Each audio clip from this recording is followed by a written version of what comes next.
झारखंड में मार्च महीने तक नगर निकायों और नगर पंचायत के चुनाव हो सकते हैं। इसी बीच नगर निगम को लेकर राज्य सरकार ने आरक्षण का ऐसा पासा खेल दिया है जिससे बीजेपी के होश उड़ गए हैं।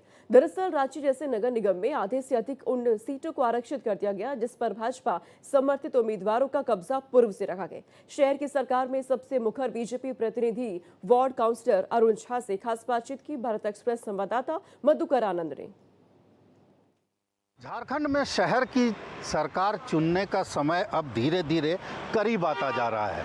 नगर निकाय के चुनाव जो हैं वो बहुत जल्द होंगे। हाईकोर्ट के सख्त आदेश, बीजेपी के लगातार प्रयास और तमाम तरह से क्रेडिट लेने के होड़ के बीच एक बात तो तय है कि इस बार के शहर की सरकार का रूप रंग थोड़ा अलग होगा। सरकार ने आरक्षण की इस तरह से व्यवस्था कर दी है कि बीजेपी के लिए परेशानी खड़ी होगी। हमारे साथ 2 बार के वार्ड पार्षद होंगे जो बीजेपी के वरिष्ठ नेता भी हैं, अरुण झा। नगर निगम में एक समय ऐसा था जब 2-3 आवाज़ें जो बुलंद होती थी, उन बुलंद आवाज़ों में से एक आवाज़ हुआ करते थे, लेकिन अब आरक्षण की भेंट चढ़ जाएंगे। हमारे साथ होंगे। ये शहर की सरकार में तो गेम हो गया। देखिए, सरकार ने नगर निकाय का जो चुनाव में रोस्टर अपनाया है, आरक्षण रोस्टर अपनाया है, सो कहीं से भी इसमें पारदर्शिता नहीं रखी है। वो एकदम समझिए जैसे मर्जी वैसे हम चलाएंगे सरकार, तो फिर नॉमिनेट करके भी सरकार चला सकती है। मतलब मैं अपनी शादी में ना जाऊं, मेरी मर्जी। एकदम यही बात है।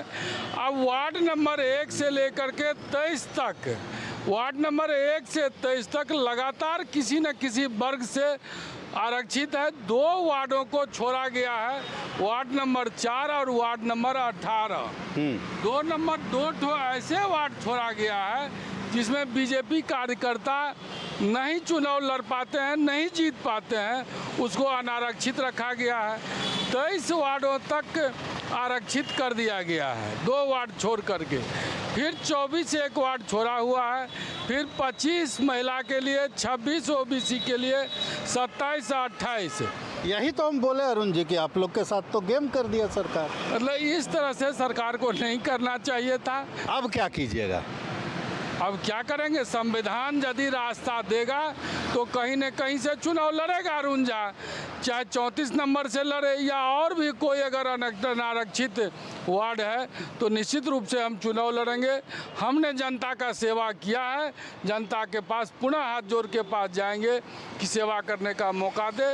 यदि कहा यह भी जा रहा है अरुण जी, माफ़ कीजिएगा बीच में टोक रहे हैं, कहा यह भी जा रहा है कि जो शहर में बीजेपी की पकड़ थी, उस पकड़ को तोड़ने के लिए झारखंड मुक्ति मोर्चा का या मुख्यमंत्री का यह खेल है। क्या इसमें सच्चाई है?